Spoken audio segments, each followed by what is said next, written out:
Very warm greetings in the very blessed name of our Lord and Savior, Jesus Christ.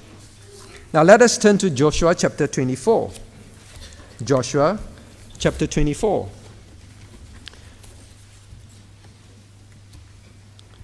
This is a popular memory verse. This is often found as posters in Christian bookshops. Maybe you have one of these as a bookmark. You have one of this poster in your house hung up. Verse 15, and if seem evil to you to serve the Lord, choose you this day whom you will serve. Very, very popular memory verse. Now the title today is, what is your real choice? What is your real choice? Popular verses sometimes becomes verses that we don't think much about. We just keep repeating them as memory verses, but we need to really ask ourselves, do we understand what this verse means? To choose. Because if you look at verse 15, now it is a choice that you and I must make this day, whom we will serve. In other words, it is about a choice to serve the living God. Is that really your choice? That is the question. What does it mean to choose? Last week, we spent much time learning the first part of verse 15, if it seem evil to you. You see, the reality is this. Many of us, actually, if we examine deep in our hearts, we do have to admit it is evil for us to choose to serve God. That is why we murmur, we complain, we are unwilling, we give excuses, we blame, we accuse others of making it difficult. We find it evil when it is inconvenient, when it is not according to our liking, when it costs us. Just that we don't acknowledge and openly realize, actually in our heart, it is evil. That is why Joshua made them confront it. If you think it's evil, then he continues. Now then you have to choose. If you think it's not evil, well, if you think it's not evil, then choose. Then choose. Then you say in your heart, yes, I want to choose. And I don't doubt many of you. You show signs that I want to choose. As a single, I want to choose to serve God. As a family, I want to choose God. I want to choose to serve God. As a father, I want to lead my family. I want to choose to serve God. I want to. And today I hope we will learn then what is it to choose to serve God. Because some of us may think that we have chosen to serve God, but in reality that was not our choice. What is your real choice? Now you see, we are like these people in this scene. Let me show you how they are. All right? It's laudable. It is good. But did they really want to make the real choice?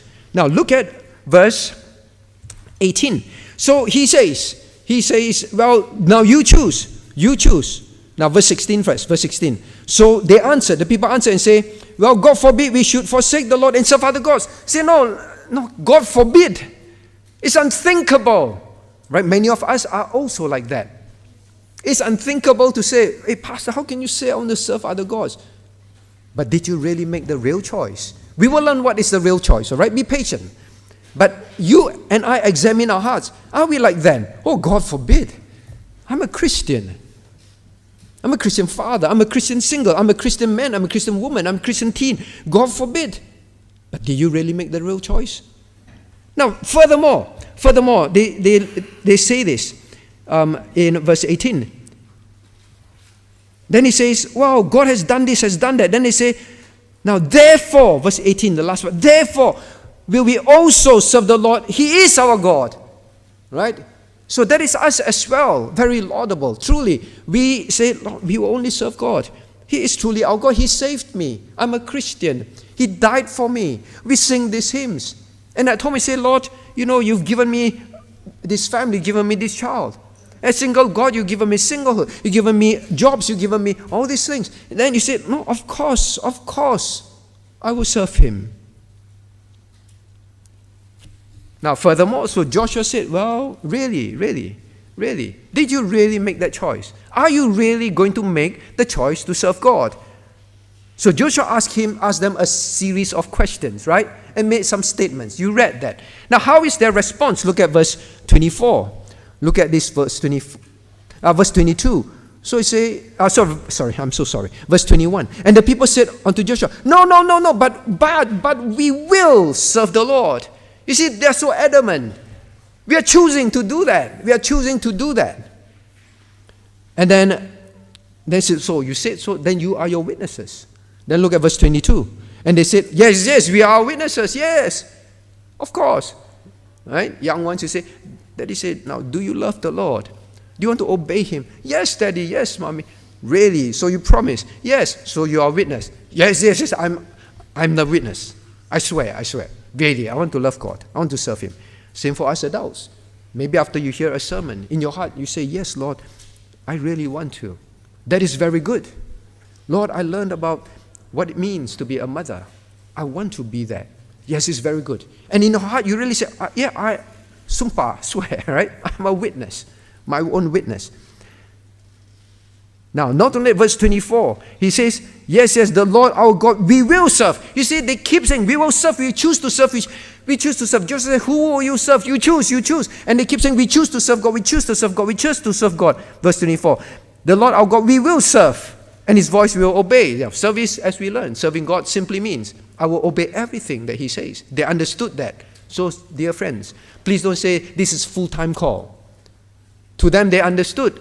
Joshua is not calling all of them to be full-time workers. Joshua is not calling all of them to be priests. They understood what it means to serve God. They say, we will serve Him. And then they explain themselves, we will obey Him. Serving God means you will obey Him in everything. It's for every Christian. All right?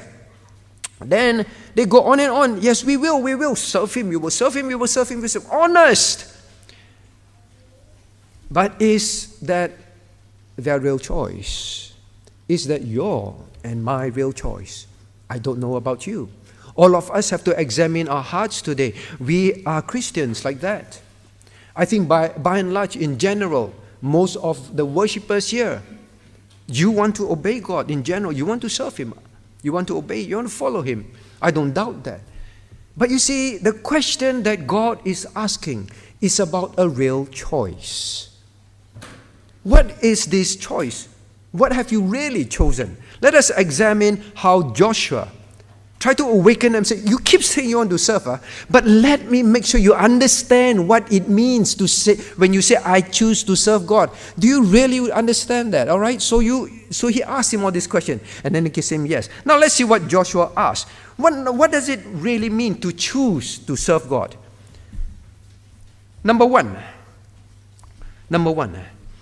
this choice is about when you say, I choose to serve Jehovah, means to follow Him, to obey Him, you are saying that I choose to be fully consecrated to Him, 100%.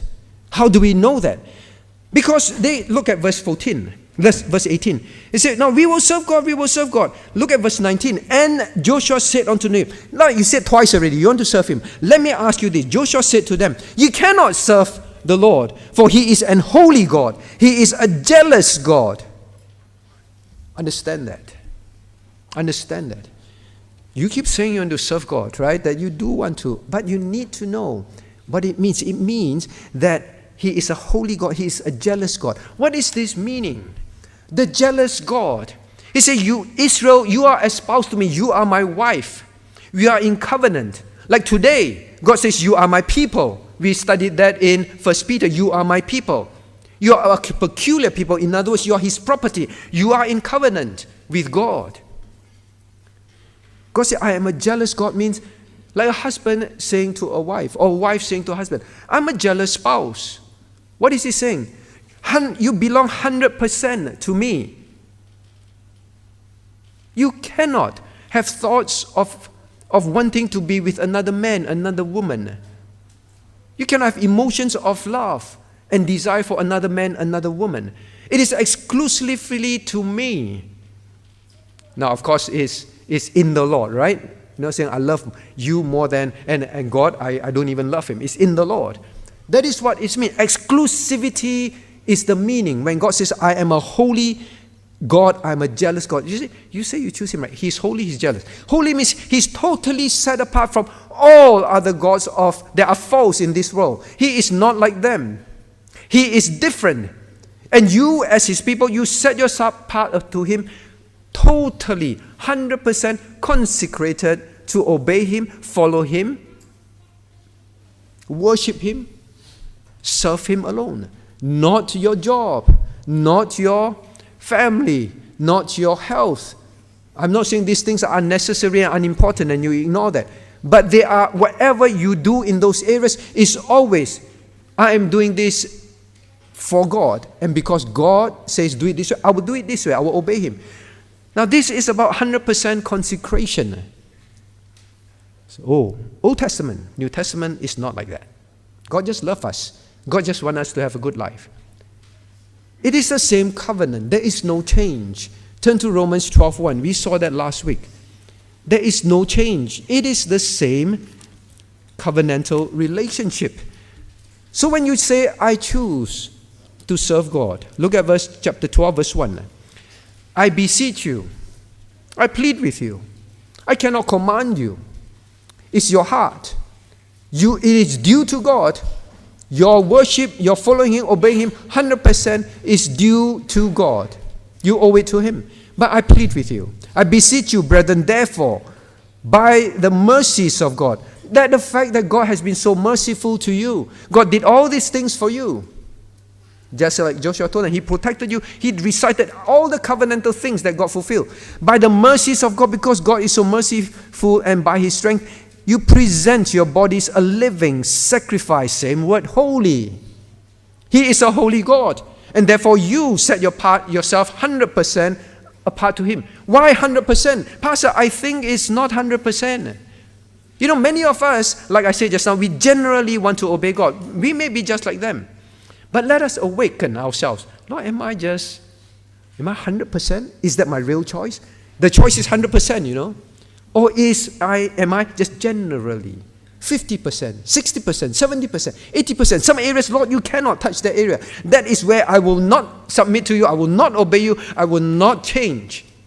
This is 100%. How do we know it's 100%? Because of the description in the New Testament. It's even clearer than the Old Testament. So don't say the New Testament, well, it's different. It's a living sacrifice. You know what is this sacrifice? This sacrifice is like the sacrifice that they put on the altar, they burn. You think they burn the animal, half of the animal? You think they kill the animal and it's half alive? No, it's totally consumed. When God consumes the sacrifice, it gets burnt up totally. This is a living sacrifice. So God is not asking you to commit suicide, right? A living one. Your whole life, a total life, living life that is totally dead to self. Sacrifice is the animal must die. It must be killed. It has no more. It is not self-willed. It is brought to the altar. It does not choose to say, I don't want to go to the altar. I do not want to go today. It is complete submission. Just go there, lie and be killed, and it's total. 100% consecration. So when you say, in your heart, maybe at Holy Communion, maybe after a message, in your heart you say, I want to serve the Lord. I've chosen. Then you have to understand, have you made the real choice? Because if in your heart it is still, but it means, weekdays, my studies, that's more important. Or when it comes to my family, family time. Now when it comes to my health, no. I have to make sure that I'm not going to make any sacrifices in my finances. Oh, you better don't touch that. It's not 100%. All for God, all to God. Then, as long as that is true in your heart or my heart, that we have not come to this point where we have said, Lord, I am a living sacrifice, holy, totally set apart for you. Holy sacrifice on the table means this thing is God's. They learned that. Remember, the very first city, it must be totally handed over for God. That's all. Karam. Remember that word? It was to teach them the holy. And every other city that they take after that, they remember Harem, the first city, was to teach us everything is from God, everything belongs to God, and thereafter every city is the same.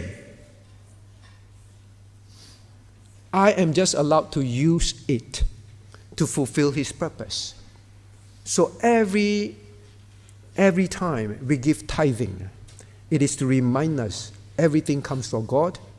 And therefore, every time we tithe, it is a reminder, even the 90% is God. I am just given that 90% to be stewards for Him. Your talents, your time, your family, your children, your career, your job, your money, is that all that are actually to be used for God. Can you accept that? Have you come to that point where you say, that is me, Lord. That is truly me. If you have made the real choice. But if you say there's this, certain percentage, certain areas that I've carved out, I will not change, I will not obey. I will not go that length. I will not deny myself. I will not take up the cross to follow Him. Then you have made another choice. You see, turn back to Joshua chapter 24. What is this choice that Joshua is putting before them? Why is it that he says, well, you cannot serve God? What is Joshua saying? He said, no, you keep saying that you want to choose, but I know you. I know your heart. You still have those idols, right? They had those idols, right? Now, verse 23, now therefore put away the strange gods. Joshua knew their heart. They say a lot. Now, sometimes as a pastor, it's very difficult. You keep saying, no, pastor, seriously, I want to obey God, or why you don't think so? Just like Joshua, you have to say, but in your life it's obvious. It's so clear. There are areas that you carved out. There are the idols that you would not let God take away. It is true. You will not give up that.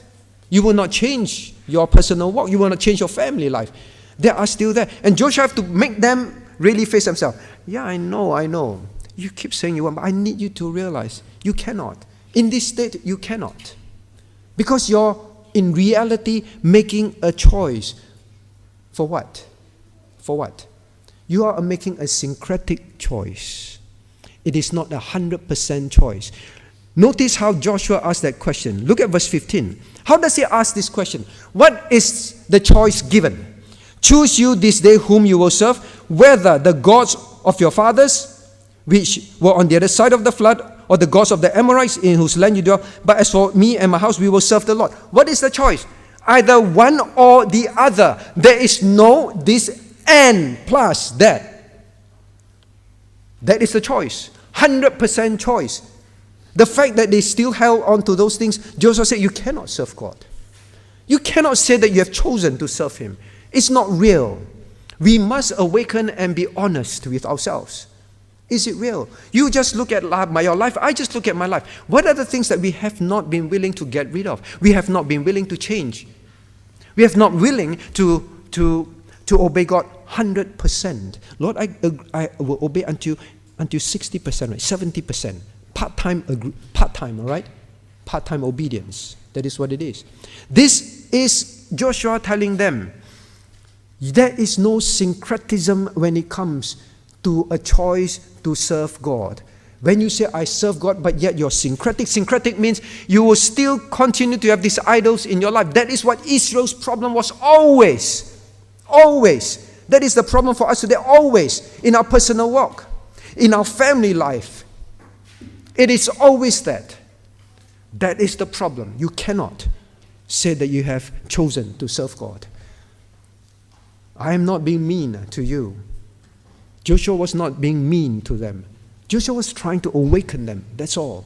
Like your parents, always trying to awaken. You say you want to pass your exam, but look at the way you spend your time. Child, I know in your heart you do want to, but I need to tell you, this way, the way you are living now, you are not going to achieve that. You may say that, and I see in your eyes you really mean that, but I need to awaken you. That is not real. That is what is happening. Teens, In your heart, you say, I want to serve God. I want to follow Him, I want to obey Him. Look at the things that you still hold on to. Look at the things that you've learned on Friday night, but you go home, you will not deal with. Why? It is because you have made a choice to be syncretic in your following of God. You did make a choice, but that was your real choice. That is my real choice when I do not give up something 100%. The question is, what is your real choice? 100% or continue to be syncretic? That is the reality. Now, then the second thing. All right, so let me just say some things I've written. So your real choice is you've chosen to serve God in percentage only, not full consecration. The hymn that we sung before the message, take my life. Take my life. Not take some part of it. Take my life and let it be. Consecrated, Lord, today. The person understands Romans chapter 12, verse 1. The only consecrated life, the only life they say, I've chosen to serve God, as far as Jehovah is concerned, is consecration. Because He is a jealous God. He wants 100%. They say, wow, this kind of God. Maybe you're not a believer. You hear this, you say, wow, this kind of God. I don't want to choose Him. I want to say two things. Well, the believers, you should note as well. Well, number one, I said last week, you have only two choices. This is the living and true God who tells you you have a choice either for heaven or for hell. That is your choice. God will not force you in that sense. God says, I offer you salvation freely, and I will prove to you I offer salvation freely, but you will not choose. You say, wow, this kind of God. The second thing I want you to know is, and this is for the believer as well, you must understand this. When God says, I am a jealous God, I want 100% consecration, we take it as very negative. Now, let me ask you, all right? Wives. If your husband say, I will be 100% to you, no thoughts of any woman, no matter how attractive, how much better than you, and please, our wife, expect there are people who are better than you, all right? But that's why I choose you. Just like husbands, you know, there are many men better than you and I. But the wife say, I choose. I choose means it is 100%. How do you feel? Oh, so terrible kind of marriage. It's a terrible kind of marriage. No, it's not. It's the most wonderful, the most lovely marriage. When God says, this is our relationship. I am a jealous God. It's a 100% relationship. You know, this is the infinite God say, I have a 100% relationship with you. And you say, wow, I expect too much. You know, if a company says, come, work for us, a very famous company, we will be 100% exclusive and I will really take care of you. You say, oh, this company, I don't like it. No, you say, wow, I found something so precious, right? I found something so wonderful. Why do we think that when the infinite God who do not need you, the infinite God who do not need anything, He's all powerful. He doesn't need us at all. And He says, I'll be exclusive with you. You think that is terrible? It is foolish to think that way. Satan wants you to think that way. Satan wants you to think those idols, they are good. They will offer you something. You taste it, you like it, but it only lasts for a while. Sin always brings a bitter taste in the end and it brings consequences. When God says 100% with me, He is saying when you are 100% with me, then you will know the best life that you will ever know for now and for eternity. So when God says, you choose to be exclusive, to be consecrated to me, you are choosing the very best life that you can possibly have for yourself, for your children, for your family, for into eternity. But you think, I still need the other gods and I like the other gods. So Joshua is awakening them. So number one, what does it mean to make a choice? What choice have you really made? 100% or syncretic percentage? That's all. You and I have to answer that question ourselves. Now, next one. Many of us, need to be honest that we have really made the choice for God, to live for Him. Look at verse 14. Now therefore, fear the Lord and serve Him. Serve Him. In what? In sincerity and truth. And then he ends again, and serve ye the Lord. Twice. It's always about service. In other words, a total following of God. So every time you think, I choose to serve God, I choose to be 100% consecrated to Him. Every part of my life. No more this half-hearted life anymore. I've made a real choice. You have to choose. Now here, what is this sincerity and truth? There's another aspect that we must learn this week. Be honest that that is a real choice. What do I mean by that? Now, there are 2 or 3 kinds, all right, of reasons why we choose to say, Lord, I'm 100%, 100%. And we think we are. But when we examine further, one case is this. Life is not good. I'm in trouble. Or you need God for something. You maybe are going to go for a major operation, a job interview, or you need a job, or you are going to have a baby soon. You worry about your health, your finances, or you are going to, well, you know, this is very common in Singapore, going to national service, or maybe here you're going to change a state of life, or you're waiting for your permanent residency, and it's been dragging. So it's a period of time where you know you need God, and then you say, Lord, really, I serve you, I follow you, and you are really 100%. Very careful in many areas of your life, but we need to serve Him in sincerity. Means we have to ask ourselves, is it really because I chose to serve Him, or I want Him, or rather, I need to bribe God? Unconsciously in our minds, our heart is like that. We are not sincere. We are not truthful. That's why they're reminded, serve Him in sincerity and in truth. Now, you look at verse 20.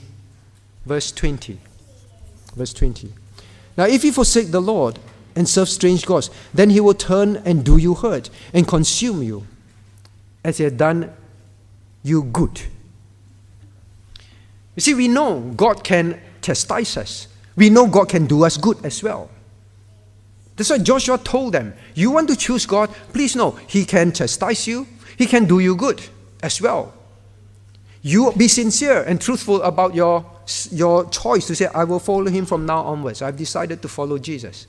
Take my life and let it be. Because if not, the moment that problem is solved, the health problem is solved, that job is gotten, that difficult time in life, whether it's some military, whatever it is, school, exams, or what, when that is over, when you get your PR, if their choice is not a real choice, when those things come, when problems get lifted, you will be like the children of Israel. Because this is exactly them. That is why Joshua said, well, life is good for you now, huh? You're living in good houses, you have your farms, enemies are all subdued. You have a good life, right? Now you make sure that your choice, that you keep saying, yes, you will continue to serve Him, is real. Because you still have idols in your life. Because in the next book, in the next chapter, immediately in chapter 1, they, with all their good life, they began to defect and say, we want to experience what it is, what the other gods can give us. Because it's always about solving a problem, getting something. The other gods can give it, I want them as well. Not exclusive with you, God. So that is our heart. Joshua said, He will do you good, He will do you evil as well. So serve Him honestly, sincerely. The next thing about sincere and truth is, well, sometimes we say, yes, now we make all those statements like them because life is good. Our life is not good. They have to go through battles, so all this while they've been faithful until now. All right, they've been faithful until now. They've been good until now. but they have all these side syncretic things. Then when life got good, they defected. Now, then there is the other problem of we serve God because life is good. What do I mean by that? One is life is not good, so we say, yes, yes, yes, God, I swear, I swear. Life is good, we also will say, yes, yes, yes, God, I swear. But it's not sincere. Why? Because we are afraid that God remove the good things. That is what it is. God, I'm afraid you remove my good health at this state. Before that was, God, I'm afraid, God, please remove the health, the sickness. Now, when you serve God and you say, Lord, my exams are going well, my family is going well, my singlehood is going well, finances going well, I better stick close to God, just in case God chastises me. Now, that is not true as well. Because the opposite can happen. When God begins to say, well, to serve me means I may take away certain things. That this will be your health. This will be your financial situation. This will be your personal life. That is what it is going to be for the rest of your life. Then you will say, wow, then it's not worth it. Lord, I thought if I serve you, then these things will go well. I will get what I want. You see, when you make the choice and say, Lord, yes, yes, yes, because of things, at the end of the day, you and I are serving ourselves. That's why the moment these things are taken away, we will go and look for other gods, other ways to serve us, to fulfill what we have, what we want. We will compromise. We will do things in our jobs, take jobs. We will do things in our family. In order so that the good things will continue, we will be like them. Well, as long as, now, if 100%, I don't get what I want, and then I'll be syncretic. I will seek to disobey God in some areas. But I will still go to church. But I will still bring my family to church. I will do the outwardly Christian things, but I will have syncretic worship. I will still depend on those things, trust those things, and go after those things. That is what it is. So when life is good, when life is not good, what is your case? What is my case? That we say, yes, yes, Lord, I really want to serve you. Examine. Serve in sincerity and truth. There was this, sometimes I hear this, missionaries at conferences, they preach, right? They say, well, some of our worshippers, they say they follow God, they say they obey God. They say they go after Him. But then they are late for service, very late. Why? Because on their way, in their village, long journey to church, because of they have certain illness that God chose to leave there if that is what serves Him. But they don't like it. So on the way, they hear, there's this magic healer in the village. They will detour. Go there and do what they ask them to do, and then come back, and then go to church, and turn up in church. That is syncretic. It's 100%.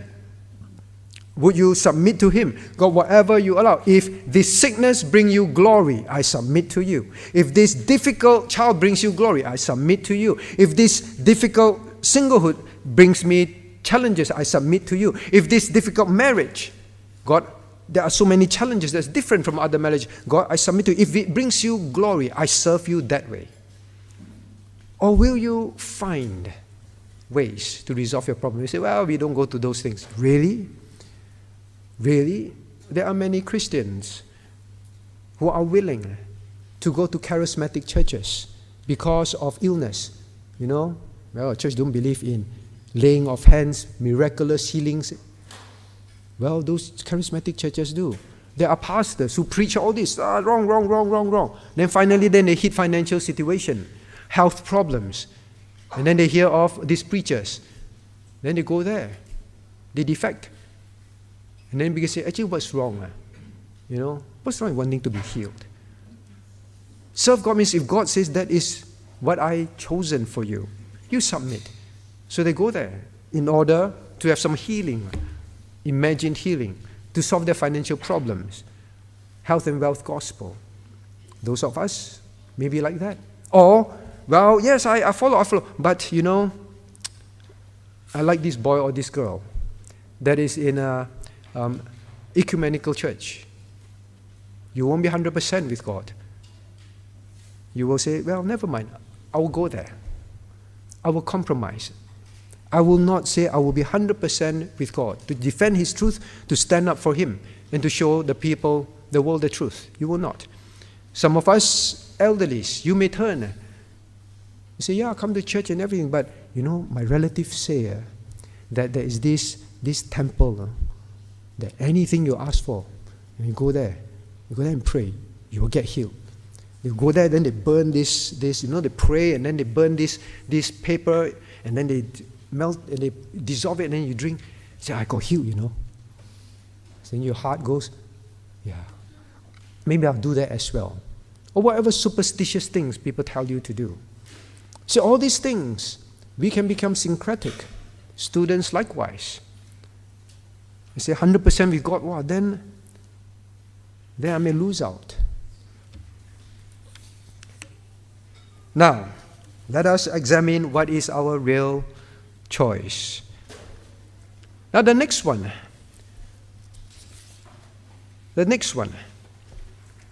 is this. So we have studied. Now, even if it is not to my liking, even it is not to my desires, I have chosen to serve God, means I will continue to praise Him, I will continue to worship Him, I will continue to serve Him like before. No change at all. At all. Whether I get what I want, I don't get what I want, whether I end up in a situation that I don't like, there is no change. I praise, worship Him, joyful, no change. That's the meaning of 100% choosing to serve this God. He's your supreme Lord and Master.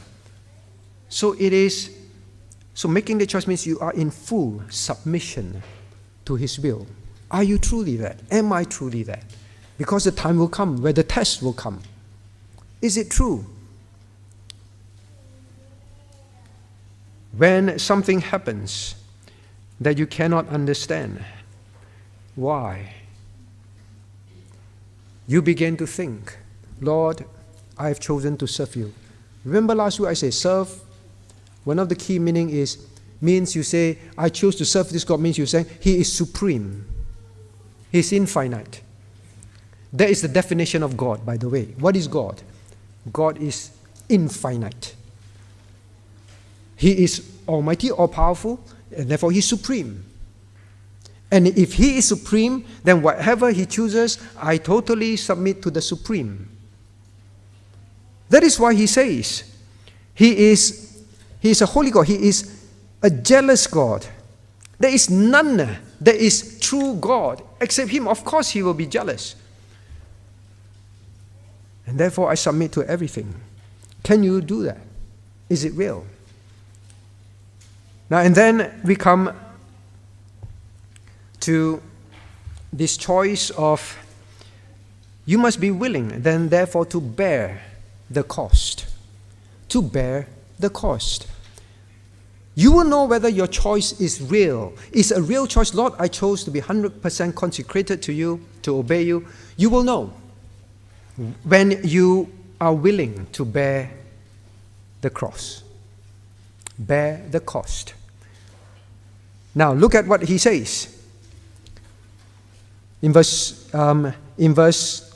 23. Now, therefore, right, verse 22, they say, we are witnesses, we will serve God. We are witnesses. 23. Now, therefore, put away, said he, the strange gods which are among you, and incline your heart unto the Lord God of Israel. Are you willing to bear the cost? You keep saying yes, right? Now, prove it. Prove it to yourself. Don't prove it to church. Don't prove it to Joshua. Don't prove it to anyone. You say, I have made the choice. Me, my family. Go back and look. Because Joshua said, it's true, right? Then now you go back and get rid of the idols. What are the things that you know that you will not obey God in? As a father, as a mother, as a child, as a single, as an elderly. What is that thing that you know you constantly will not obey? But in your heart, no matter how your mind deceives you, no matter how your heart deceives you, truly, I'm not the kind that Joshua is talking about, pastor is talking about. I really want to serve him. Then your test is this: put away the other gods. But you see, putting away the other gods has a cost. The reason why they have this God, hey, this God will take care of my health, this God will take care of my studies, this God will take care of my finances, job protection, this God will take care of my children, this God will take care of this and that and this that. Give it up. Give it up. If you don't choose this way, you will always go back to not 100%. You go back to syncretic. What do I mean by that? You will give many excuses. You say, okay, no more excuse. Go back, get rid of them. Get rid of them. We will give excuses. Very often you say, oh, I cannot. Choice is always about not making excuses that I cannot. Everyone can make a choice. Everyone can choose. Everyone can choose to obey and follow God 100%. Otherwise, God won't plead with you to do that. God won't command that. It's absolutely possible. The 100% consecrated life, don't look at that and say, this kind of life that pastor talk about. It's not possible. If that is your thought, then you have made a choice already. I've made a choice not to be 100%. That's all. Don't say that I cannot. It's not possible. It's not possible, Pastor, my family situation, my study situation, my health situation, my financial situation. Pastor, you don't want that? I cannot. Cannot or will not. That is all. So you must honestly look in your heart. Don't come to church and say, well, church wants me to do that. Church wants this, wants that. Okay, I do it. That is not in sincerity and truth. And then you begin to make excuses. I got so many exams, so many papers, this week. So I cannot. You cannot or you will not. What you are choosing is this. I cannot not get all A's. Or put there, I cannot get anything less than A. That is what you're choosing. If coming to learn, to grow spiritually so that I know how to obey God better, if coming to serve Him, if doing something for God will take up your time, and then you will get a B. It is a choice. Now, I talk about this, and just on Friday, the students share how God amazingly move hearts of people to help them, move hearts of people to do incredible things for them so that they can now take their exams very easily. And these are people who constantly come to learn. They seek the kingdom of God. They really have made their choice. God, no matter what, my main aim is, my main event in life is come and learn. I learn because I want to know how to obey you, because I've chosen to serve you. I want to keep growing so that I'm useful to you. They made that choice. They made a choice, sometimes, even for children. Even for children. Some children say, I cannot, I got this test, that test. Even some of the teenagers say, you think we don't have tests? We are in the same school, I also have tests, I also have exams. It's the same school, the same exams. We also have that.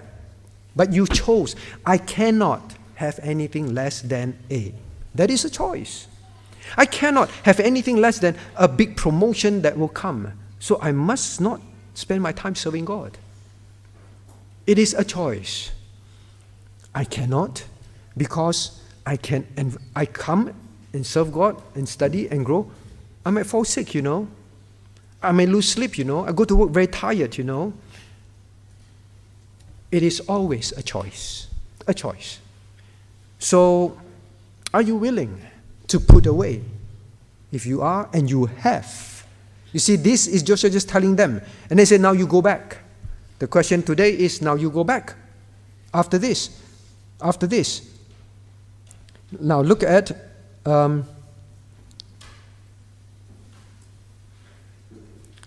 verse 28. So Joshua let the people depart. Joshua let the people. So you said all these things. Now if in your heart you say, "Lord, I really want to. Now I know these things." Then Joshua said, "Now I let you go. I let you go."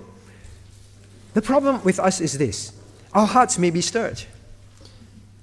After He let us go, after God says go, we don't do it. We won't put away. We won't make that decision that may drastically change your life. You won't. Now, by and large, I think there are different kinds of Christians hearing and receiving God's word.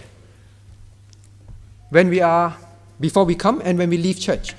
Before we come and receive and when we are let go. All right? Number one, the first kind. We have to ask, am I that? The first kind is we hear the message. But even before we came to church, we have already chosen. We have already chosen to be syncretic, not to worship God, not to follow Him alone. What do I mean by that? You already know there have been messages about this area, this thing, that thing, as a teen, as an adult. You already know. And you have chosen in your heart, when those things come again, I'm just going to mask it off, I'm just going to listen. I've already chosen in my heart, no, I'm not going to deal with that. I'm not going to be that mother, that father, that child, that single, that working person, that student. I'm not going to be that. You already made up your mind. So the first kind is that. In other words, I'm trying to tell you, Joshua is trying to tell them, you make your choice. Before you came, the idols were at home. Now you have to really ask yourself, you serious? You keep saying, I'm serious, I'm witness to myself. You really are. But let me ask you, before you came, you already made the choice not to have thrown away the idols before you came. You knew I called for the meeting. You knew this meeting was at Shechem. You knew this meeting is going to be about the covenant renewal. But how can you still leave the idols at home? You came fully having made the choice, you were not going to deal with it. Are we like that? This kind of hearers. I come, but I've already made the choice. Number two, kind of hearer. We hear the message. We are moved by it. But we will not make the choice. We will not make the choice. When I go home, I'm not going to resign from that thing that I know is wrong. I'm not going to change. I'm not going to. But, very stirring, Many of us like stirring messages. Many of us like the details. Many of us like all this. Correct. Yeah. Or this area. We made a choice not to. Even after we heard and we were convicted. When you say, I make a real choice, then you say, yes. After I'm released, I'm going to submit that letter.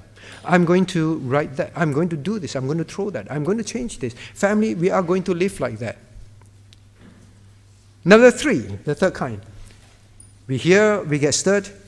Yes, I will go back and teach my family. Yes, I will go back and revise as a singer. Yes, I will. But I do not intend to change myself. I will go around and teach my family. I will go around and tell my wife, tell my children, tell my husband, tell my friends in church. I will tell everybody. But deep in your heart, you just tell. This is what Christ said, right? Many of us can see the beam in others' eyes. The little mote in others' eyes, but the beam in our eyes, we can't see. So many of us are like that. That's why our choices, when we listen to the word of God, it's always, Lord, what is it about me? Not, Lord, that one is about that family, right? That one is about that Christian, right? That one is my Christian friend at work. No. Number four, we hear the message, we are stirred, and we make the real choice. 100% consecration choice. Getting rid of everything choice. Now, that's the best. Hearers and doers of the word. Which is why in the New Testament, Christ explained this kind of hearing. You go, you look yourself in the mirror, you see the defect, all right? You see the pimple, you see the nose hair sticking off your nose, you see the food at the side of your lip. Not good, not good. And then you walk away. That's it. Or you start to deal with the defects. That is the best hearer. That is the real choice. Now, what else? How do we know that we've made a real choice? And what is that choice? Now, this may be you at this time, just like them. Many of them probably went back and did do something. Many of them probably changed. But as you go into Judges, the nation started to decline badly. It means a big group of them began to change Even though now they swear, they say, I'm witness and all that. But many of them changed. In other words, you know your choice is real. Have you made a real choice? This choice must be a permanent choice. A permanent choice. Look at chapter 23. Look at chapter 23, verse 2. And Joshua called for all Israel, and so on and so on, and said, I am old and stricken in age. So when Joshua said, verse 15, he was old and stricken in age. He was dying. In fact, the next part we will learn, he's going to die. He's a dying old man. What does a dying old man say to the people? You make your choice. As for me and my house, we will serve the Lord. And when Joshua says serve the Lord, he understands all these things that I've just elaborated to you because I elaborate from what he asked them. When he said, I serve the Lord, he's saying all these things. But he's saying this when he's very old as well. There was no change in Joshua.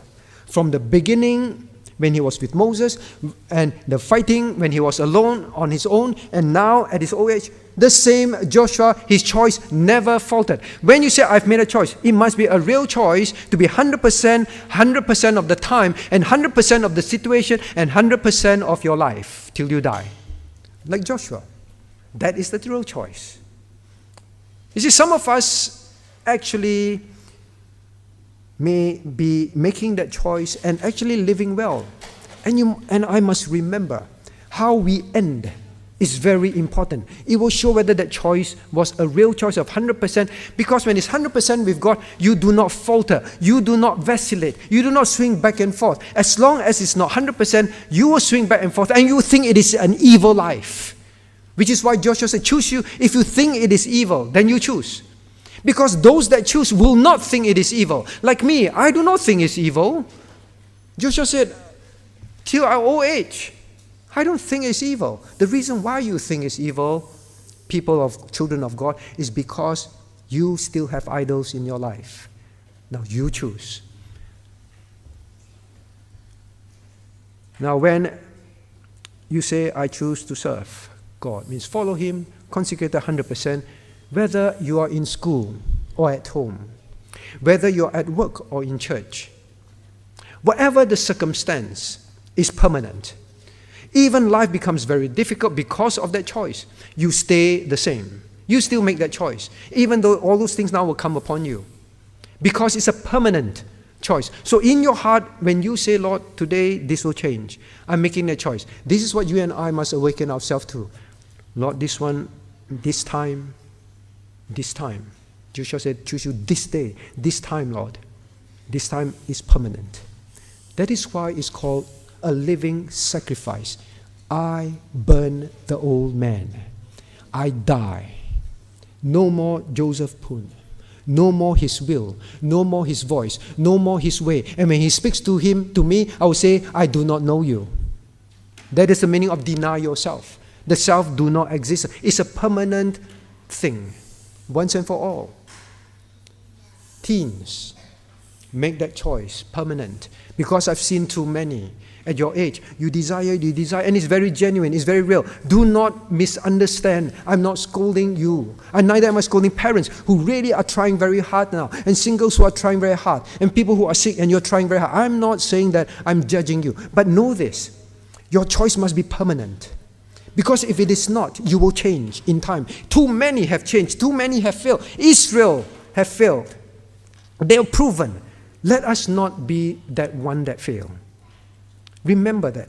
This permanent choice, whether I am young or whether I am old. When I was young, that's how I lived, Now young people live like that, all right? Now I'm old, it's different. No. Joshua was a very old man, going to die very soon. No change at all. Now, are your choices real or not? Only you can answer that. Joshua, as far as Joshua is concerned, he made those choices. He was clear in his mind, and he asked the people all those questions. Really? Really? Really? Really? Then this, then this, then this. So let us ask ourselves that question ourselves. When you say, I promise to serve you, God, what does it mean? only during student days? Will I change after I come out to work? No, Lord, it's permanent. They may mock me, they may laugh at me, I may dress different from them, I may act different from them. They may laugh at me. It doesn't change when I get into university. It doesn't change when I grow old. It doesn't change when my life is difficult. It doesn't change, Lord. Lord, because I want to be exclusive with you, I promise to serve you till the end. Let us rise to sing the closing hymn. 418. 418. Oh, Jesus, I have promised to serve you till the end. 418.